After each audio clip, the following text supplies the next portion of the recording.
Tout le monde après ma première vidéo cet après-midi de Tourelle par rapport au milieu de terrain qui veut mettre Marquinhos. Voilà aujourd'hui victoire du Paris Saint-Germain 4-0 face à Dijon. On est bien d'accord, maintenant on attend tous le 11.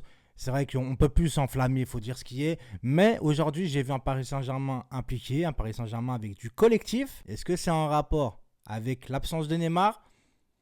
J'en sais rien, je vous laisse juger par vous-même. En fait, un Mbappé un peu plus concerné que quand il y a Neymar. Encore une fois, on va me dire que je tape sur Neymar. Non, avec Neymar, on est peut-être plus fort, mais on est aussi moins collectif. Il faudrait peut-être trouver un compromis entre les deux. Quand je vois le Mbappé d'aujourd'hui, les gens, là, il faut vraiment que je m'attarde encore une fois dessus. Quand je vois le Mbappé d'aujourd'hui, il joue avec tout le monde. Et je suis désolé, il y en a, ils vont me dire que je prends en grippe Neymar. Non, c'est un super joueur. Mais quand Mbappé joue avec Neymar, il joue qu'avec Neymar. Et quand Neymar, il n'est pas là, il joue avec tout le monde. Et il joue simple. Il joue simple, il ne veut pas en faire trop. Quand il y a Neymar, c'est tous les deux ensemble, tout le temps, tout le temps, tout le temps. Et il y a le collectif qui n'existe plus. Moi, je suis désolé, c'est comme ça que je ressens les choses. Tant pis s'il y a des fans de Neymar et Mbappé. Moi, je suis fan du PSG. Je ne suis pas fan d'Mbappé, je ne suis pas fan de Neymar, d'accord ? Moi, je vois le bien du club. Moi, le bien du club, c'est le plaisir de les voir jouer et de gagner ensemble. Et pas par intermittence ou par individualité. Les individualités, tu peux en avoir, mais au service du collectif, tout le temps. Non, pas tout le temps. Tu peux aussi tenter tout seul. Mais quand c'est trop, c'est trop, voilà. Parce qu'on va pas se mentir, à chaque fois qu'il n'y a pas Neymar, on sait très bien que Di Maria il est en feu. On voit un autre Di Maria, c'est incroyable. Je comprends pas comment ça se fait qu'il est comme ça. D'ailleurs, il est sorti sur blessure, mais enfin il est sorti sur précaution plutôt. Franchement, j'ai cru que Tourelle allait le laisser, ça m'aurait même pas surpris de sa part, tu vois. Dans l'ensemble, on a vu un bon Paris Saint-Germain. Par contre, je vais pas oublier tout de suite le flop. 1-1, Cavani, je suis désolé pour toi, mec. Je t'aime bien, tout ça, t'as de la débauche d'énergie comme j'ai dit. Mais là aujourd'hui, ce que tu rates, c'est deux immanquables, mais vraiment deux immanquables.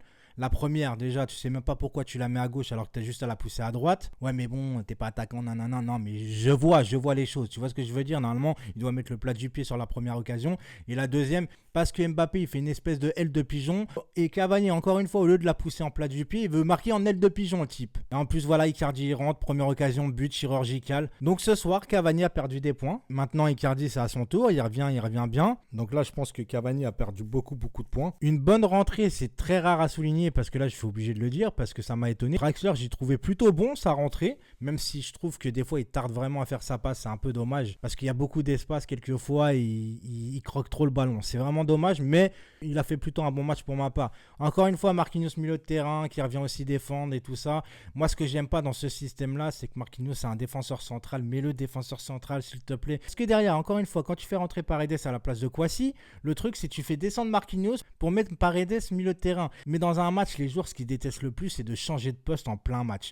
Et avec Marquinhos, tu le fais tout le temps. On le sait, il peut jouer milieu, il peut jouer défenseur, mais son poste, c'est défenseur. Mais le défenseur, il met Kouassi au milieu de terrain. Pourquoi tu chamboules en fait ? Je comprends pas. Bref, niveau défense, je trouve beaucoup plus en première mi-temps qu'en deuxième, mais on laissait vraiment beaucoup de boulevard. Il va falloir faire attention contre Dortmund. Oui, je suis obligé de penser à Dortmund à chaque fois, parce que Dortmund, ils vont jouer en contre-attaque. T'as avec Sancho qui va très très vite, avec Haaland, on sait très bien qu'il se place bien.